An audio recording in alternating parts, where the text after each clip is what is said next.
കഴിഞ്ഞ ദിവസമാണ് ആലപ്പുഴയിൽ കാറും ബസ്സും തമ്മിൽ കൂട്ടിയിടിച്ച് 5 വിദ്യാർത്ഥികൾ മരിച്ചത്. ഇതിന്റെ കൂടുതൽ വിവരങ്ങൾ എന്തെങ്കിലും പുറത്തു വന്നിട്ടുണ്ടോ?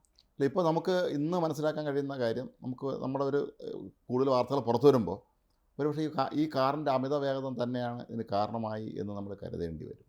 നമ്മളെ കുട്ടികളെ കുറ്റം പറയുക അങ്ങനെയൊന്നുമല്ല. എങ്കിലും നമ്മളിപ്പോൾ മനസ്സിലാക്കേണ്ട ഒരു കാര്യം, സിനിമ രാത്രി 9:30ക്കാണ് സെക്കൻഡ് ഷോ ആ തിയേറ്ററിൽ ആരംഭിക്കുന്നത്. ഈ അപകടം നടക്കുമ്പോൾ 9:20 അപ്പോഴും ഈ തിയേറ്റർ ഏതാണ്ട് 6 കിലോമീറ്ററോളം കിലോമീറ്റർ അടുപ്പിച്ച് ദൂരത്തിലാണ് ഈ തിയേറ്റർ ഉള്ളത്. ഒരു പക്ഷേ സിനിമ തുടങ്ങും മുമ്പേ അങ്ങ് എത്താൻ വേണ്ടി കഷ്ടിച്ചിന് കുറച്ച് സമയം, 10 മിനിറ്റല്ലേ ഉള്ളൂ. അപ്പോൾ 6 കിലോമീറ്റർ എന്ന് പറയുന്നത് പെരുമഴയാണ്, മോശം കാലാവസ്ഥയാണ്. സിനിമ കുറേ മിസ്സായി പോകും എന്ന് കരുതി ഒരു പക്ഷേ ഇവർ കുട്ടികൾ അല്ലേ അവർ നല്ല സ്പീഡിന് വിട്ടതാകാനാണ് സാധ്യത. നമ്മൾ കഴിഞ്ഞ ദിവസക്കാർ പറയുക ചെയ്ത്. കാരണം ഈ 11 പേരൊക്കെ ഒരുമിച്ച് പോകുമ്പോഴേ എല്ലാവരും കൂടെ റെഡിയായി ഇറങ്ങാൻ ചിലപ്പോൾ സമയമെടുക്കും. പുതിയ തലമുറ പിള്ളേരൊക്കെ ചിലപ്പോൾ അവരൊക്കെ ഒന്ന് റെഡിയായൊക്കെ വന്ന് ഇറങ്ങാൻ സമയമായി കാണും. സാധാരണഗതിയിൽ നമ്മളൊക്കെ എവിടെയെങ്കിലും പോവുകയാണെങ്കിൽ നമ്മൾ കുറച്ച് നേരത്തെ അങ്ങ് ഇറങ്ങും, ട്രെയിനിനാണെങ്കിലും ഒക്കെ തന്നെ. പക്ഷേ നമ്മുടെ നാട്ടിൽ ചില ആളെ സംബന്ധിച്ച് സമയത്തിനേ പോവുള്ളൂ നിർബന്ധമുള്ള ചിലരുണ്ട്. ചിലരിത്തിരി സ്ലോ ആയിരിക്കും. ഒരു 11 പേരെന്ന് പറയുമ്പോൾ ചെറിയൊരു സംഖ്യയല്ല, വലിയൊരു സംഖ്യയാണ് 11 പേരെന്ന് പറയുമ്പോൾ. അപ്പോൾ ഈ 11 പേരും കൂടെ ഒരു സിനിമ കാണാൻ പോകുമ്പോൾ എല്ലാം കൂടെ ഒരു വണ്ടി കയറുന്നു. പിന്നെ 2 പേരും കണ്ട് ബൈക്കിൽ പുറകെ വന്നു എന്ന് പറയുന്നു. അപ്പോൾ ഇവർ സാമാന്യം നല്ല സ്പീഡിൽ നിന്ന് വിട്ട് കാണുമായിരിക്കും എന്ന് തന്നെ നമ്മൾ കരുതേണ്ടി വരും. കാരണം ഈ ഡ്രൈവറുടെ മൊഴിയെല്ലാം തന്നെ, ബസ് ഡ്രൈവറുടെ മൊഴിയൊക്കെ തന്നെ അതാണ് സൂചിപ്പിക്കുന്നത്. ഈ രാത്രി പെരുമഴ രാത്രിയാണ്. പിന്നെ ഈ വണ്ടി ഓടിച്ചിരുന്ന കുട്ടികളൊക്കെ ഇവരൊക്കെ 19 ദിവസമൊക്കെ ഉള്ളവരാണ്. അപ്പോൾ ഡ്രൈവിംഗ് ലൈസൻസ് കിട്ടിയിട്ട് വളരെ കുറച്ച് കാലമേ ആയിട്ടുള്ളൂ എന്നുള്ളത് നമ്മൾ മനസ്സിലാക്കണം. 18 വയസ്സ് കഴിഞ്ഞ ലൈസൻസ് കിട്ടുള്ളൂ. എൻ്റെ മോളും 18 വയസ്സ് കഴിഞ്ഞപ്പോൾ ലൈസൻസ് എടുത്തെങ്കിൽ പോലും ഇപ്പോഴും ഇത്രയും ആളെ വെച്ചുകൊണ്ടൊന്നും വണ്ടി ഓടിക്കാൻ നമ്മൾ അനുവദിക്കാറില്ല. നമ്മൾ ആരെങ്കിലും കൂടെ ഉള്ളപ്പം, ഡ്രൈവിംഗ് അറിയാവുന്നുള്ള ആളുള്ളപ്പം മാത്രമേ വണ്ടി ഓടിക്കാൻ അനുവദിക്കാറുള്ളൂ. അപ്പോൾ ഈ സാധാരണഗതിയിൽ ഒരു 7 പേരെ മാത്രം കയറ്റാൻ അല്ലെങ്കിൽ 8 പേരെ കയറ്റാൻ പറ്റുന്ന ഈ ടവേര എന്ന ഇതൊരു 10-14 വർഷം പഴക്കമുള്ള വണ്ടിയാണല്ലോ. ഇതിൽ വാടകയ്ക്കെടുത്ത വണ്ടി. അപ്പോൾ ഇതിൽ ഇത്രയും പേരെയും കയറ്റിക്കൊണ്ട് ഓടിക്കാനുള്ള ഒരു എക്സ്പീരിയൻസ് ആ കുട്ടിക്ക് ഉണ്ടായിട്ടുണ്ടോ? ഓടിച്ചായിരുന്നോ ഇപ്പോഴും അറിയില്ല കേട്ടോ, ഉണ്ടോയെന്ന് അറിയില്ല.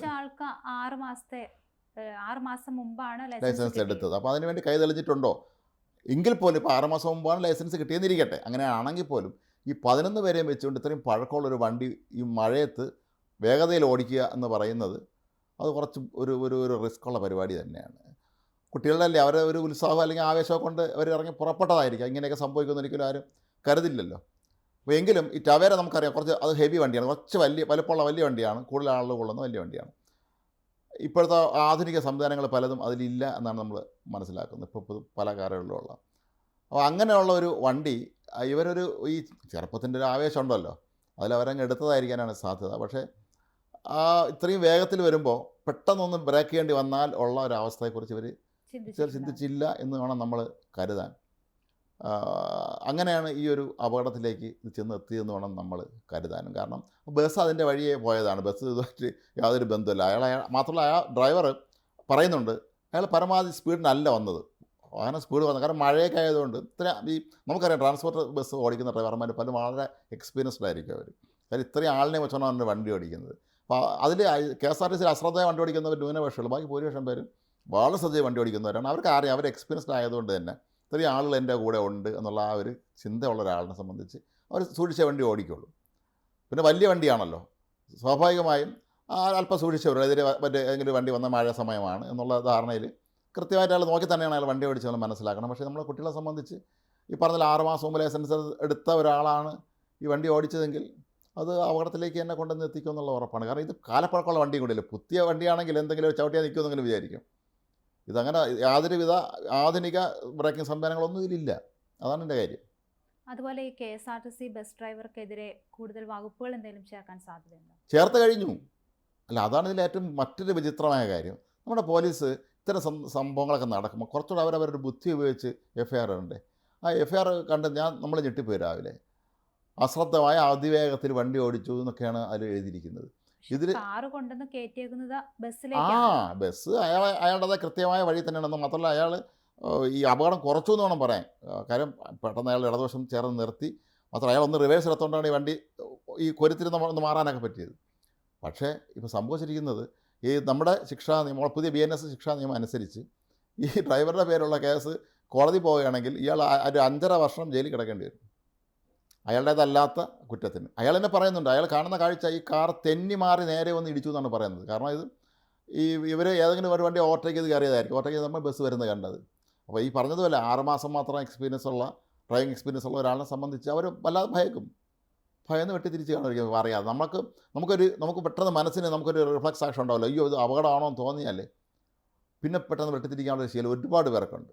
അത് പലപ്പോഴും അപകടങ്ങളിൽ കൊണ്ടുവന്ന് എത്തിക്കും. പക്ഷേ ഈ ഡ്രൈവറുടെ പേരിൽ ഇത്തരത്തിലുള്ള ഈ കുറ്റം ചുമത്തുന്നത് ഒരു കാരണവശാലും നമുക്ക് അംഗീകരിക്കാൻ പറ്റുന്നൊരു കാര്യമല്ല. പലരും പറയുന്നുണ്ട് ഡ്രൈവർ യദുവിന്റെ അവസ്ഥ തന്നെ ഈ ഡ്രൈവർക്കും നമ്മുടെ മേയറുടെ വിഷയത്തിൽ അതാണ്. അപ്പോൾ ഒരു കാര്യം ആലോചിച്ചിട്ടുണ്ടോ, എപ്പോഴും ഒരു അപകടം ഉണ്ടാകുമ്പോൾ നമ്മുടെ പ്രതിക്കൂട്ടിൽ നിൽക്കുന്ന വലിയ വാഹനം ഓടിച്ചിരുന്നവനെയാണ്. നമ്മൾ കാറിൽ മര്യാദയ്ക്ക് പോകുമ്പോൾ വഴിയെ അശ്രദ്ധമായി വന്ന് കയറി ഒരു ബൈക്കും നമ്മളെ വണ്ടിയിൽ ഇടിച്ചാലും കുറ്റക്കാരനാവുന്നത് നമ്മളാണ്. ആളോട് പറയും വലിയ വണ്ടി ഓടിച്ചവനെ കുറ്റക്കാരനാവും, ചെറിയ വണ്ടി ഓടിച്ചവൻ അപ്പോഴേക്കും നിരപരാധിയാവും.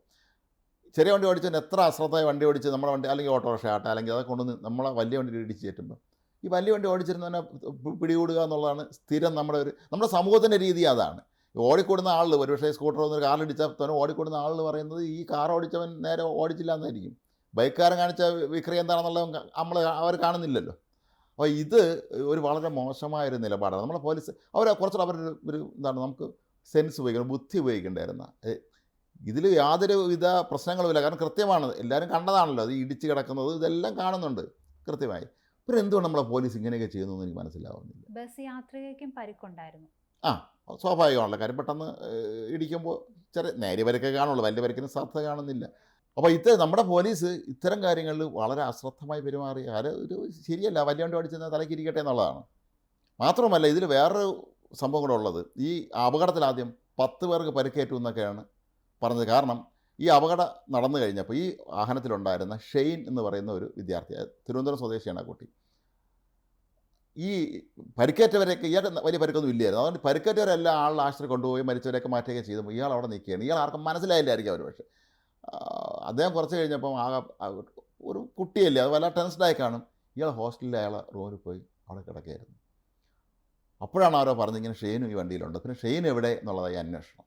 അങ്ങനെ പിന്നീട് ഇത് അന്വേഷിച്ചിറങ്ങിയപ്പോഴാണ് മനസ്സിലായത് അയാൾ ഹോസ്റ്റലിൽ ഈ ടെൻഷൻ കൊണ്ട് ഹോസ്റ്റലിൽ പോയി കിടക്കുകയായിരുന്നുള്ളൂ. പിന്നെ ഷെയ്ൻ്റെ ആയിരിക്കും ഒരു പക്ഷേ കുറേ കാര്യങ്ങളൊക്കെ വണ്ടി ഓടിച്ചത് അങ്ങനെ എന്തെങ്കിലും ഒന്നും പറയുന്നില്ല, അതിനെക്കുറിച്ച് അറിയില്ല. ആരാണ് വണ്ടി ഓടിച്ചെന്നുള്ള കാര്യത്തിൽ ഇപ്പോഴും കൃത്യത ഇല്ല. അപ്പോൾ ഈ ഷെയ്നാണ്. പിന്നെ ഷെയ്ൻ ആശുപത്രി പ്രവേശിപ്പിച്ചിട്ടുണ്ട്, ഷെയ്ൻ ചികിത്സയിലാണ്. അപ്പോൾ നമ്മുടെ ഈ കുട്ടികളൊക്കെ ഇത് ചിന്തിക്കേണ്ടതാണ്. ഈ വണ്ടി ഓടിക്കുമ്പോഴേ നമ്മൾ വണ്ടി എടുക്കുമ്പോൾ എനിക്കിത് സാധിക്കുമോ എന്ന് ചിന്തിക്കണം. ഇപ്പോൾ ഒരു 6 മാസം മുമ്പ് മാത്രം ലൈസൻസ് എടുത്ത ഒരാൾ ഇത്രയും പേരെയും വെച്ചുകൊണ്ട് ഇതുപോലത്തെ ഒരു പഴയ വണ്ടി നല്ല സ്പീഡിന് മഴയത്ത് ഓടിക്കുക എന്ന് പറയുമ്പോൾ വലിയ റിസ്ക് തന്നെയാണത്. അത് നമ്മുടെ പുതിയ തലമുറയിലെ കുട്ടികളത് മനസ്സിലാക്കണം. ഇത്തരം കാര്യങ്ങളൊക്കെ ചെയ്യാൻ പോയാൽ വലിയ അപകടത്തിലേക്കായിരിക്കും ചെന്നെത്തുക എന്ന്. ഒടുവിൽ ഇപ്പം നിരപരാധിയായ ആ KSRTC ബസ്സിലെ ഡ്രൈവർ ഇപ്പം കേസിൽ പ്രതിയാവുന്ന ലക്ഷണമാണ്. അപ്പോൾ നമ്മുടെ ഇവിടുന്ന് ഈ ഡ്രൈവറിനെ വിളിച്ച് സംസാരിച്ചപ്പോൾ ഡ്രൈവർ പറയുന്നത് യൂണിയനൊക്കെ ഇടപെട്ടിട്ടുണ്ട്. ഒരുപക്ഷേ ഇപ്പോൾ FIR മാത്രമാണ്, അത് ചിലപ്പോൾ അതിന് മാറ്റം വരുത്തുമായിരിക്കാം എന്നുള്ളതൊക്കെയാണ്. പക്ഷേ ചിലപ്പം അവരെ KSRTC കാര്യത്തിൽ ഇടപെടുമായിരിക്കാം. അതല്ലെങ്കിൽ യദുവിൻ്റെ അവസ്ഥയിലേക്ക് ഈ മനുഷ്യൻ ചെന്നെത്തും. രാജീവ് എന്ന മറ്റാണ് എന്നാണ് ആ ഡ്രൈവറിൻ്റെ പേര്. അപ്പോൾ ഇത്രയും ശ്രദ്ധിച്ച് വണ്ടി ഓടിച്ച ഒരാൾക്ക് പോലും ഇതാണ് അവസ്ഥ. അപ്പോൾ നമ്മുടെ കുട്ടികൾക്ക് നമ്മൾ വണ്ടികളെ കൊടുത്ത് നമ്മൾ നിരത്തിലേക്ക് ഇറക്കുമ്പോൾ ഇത്തരം കാര്യങ്ങൾ ശ്രദ്ധിക്കണം. അവർ തനിച്ച് തന്നെയാണോ വണ്ടി ഓടിക്കുന്നത്, അല്ലെങ്കിൽ അവരെ ഒപ്പം ആരെങ്കിലും ഉണ്ടെങ്കിൽ പിന്നെ അവർക്ക് എത്ര പേരുണ്ട്, ഇതൊക്കെ നമ്മളൊന്ന് അന്വേഷിക്കണം. സാധാരണ ഒരു ചെറിയ കാറിൽ 1-2 പേര് പോകും പോലെ അല്ല ഇതുപോലെ ടവേര പോലത്തെ ഒരു വണ്ടിയിൽ ഈ കൂടുതൽ ഇത്രയും 10-15 പേരെ കൊണ്ടൊക്കെ വണ്ടി ഓടിക്കുന്നത്. അപ്പോൾ നമ്മുടെ നാട്ടിൽ സത്യം പറഞ്ഞാൽ യാതൊരു തരത്തിലുള്ള ട്രാഫിക് നിരീക്ഷണങ്ങളും ഇല്ല എന്നുള്ളതാണ് സത്യം. ശ്രദ്ധിച്ചിട്ടുണ്ട് ട്രാഫിക്കിനെ സംബന്ധിച്ച് ഇതൊക്കെ ട്രാഫിക് പോലീസ് ഒക്കെ കേരള പോലീസൊക്കെ ശ്രദ്ധിക്കണം. പല ഹൈവേയിലും എല്ലാം പോലീസൊക്കെ നിൽക്കുന്ന നമ്മൾ കണ്ടിട്ടുണ്ട്. പലപ്പോഴും അവർ പിഴ അടിക്കാൻ മാത്രമാണ് അവിടെയൊക്കെ നിൽക്കാറുള്ളത്. അതല്ലാതെ ഇത്തരം അപകടങ്ങൾ ഒഴിവാക്കാൻ ഒന്നും ചെയ്യാറില്ല. പിന്നെ ചില സ്ഥലങ്ങളിൽ അപകട സന്ദേശങ്ങളൊക്കെ സൂക്ഷിച്ചു പോകണം, ഇവിടെ അപകട സാധ്യതയുള്ള റോഡാണ് സ്ഥലമാണെന്നൊക്കെ പറയാറുണ്ട്. അന്ന് ആ സമയത്ത് കനത്ത മഴയായിരുന്നു. അതെ, നമ്മൾ കരുതിയിരുന്നത് എന്താണ്, റോഡ് വ്യക്തമല്ലായിരുന്നുകൊണ്ട്, കനത്ത മഴ റോഡ് വ്യക്തമല്ലായിരുന്നുകൊണ്ട് അപകടം സംഭവിച്ചതെന്നൊക്കെയാണ്. പക്ഷേ ഇപ്പം അങ്ങനെ അല്ല എന്നാണ് മനസ്സിലായിരിക്കുന്നത്. ഏതായാലും നമ്മുടെ പുതിയ തലമുറയിലെ കുട്ടികൾ ഡ്രൈവിംഗ് ലൈസൻസ് ഉണ്ടെങ്കിൽ പോലും ഇത്തരം കാര്യങ്ങളിൽ വളരെ ശ്രദ്ധയോടെ വേണം വണ്ടി ഓടിക്കാൻ. കാരണം നിങ്ങളുടെ എക്സ്പീരിയൻസ്, ഒരു വണ്ടി ഓടിക്കുമ്പോൾ ഒരാളുടെ എക്സ്പീരിയൻസ് എന്ന് പറയുന്നത് ലോകത്ത് ഏത് കാര്യത്തെ പോലെയും അത് വളരെ പ്രധാനപ്പെട്ട ഒരു കാര്യം തന്നെയാണ്.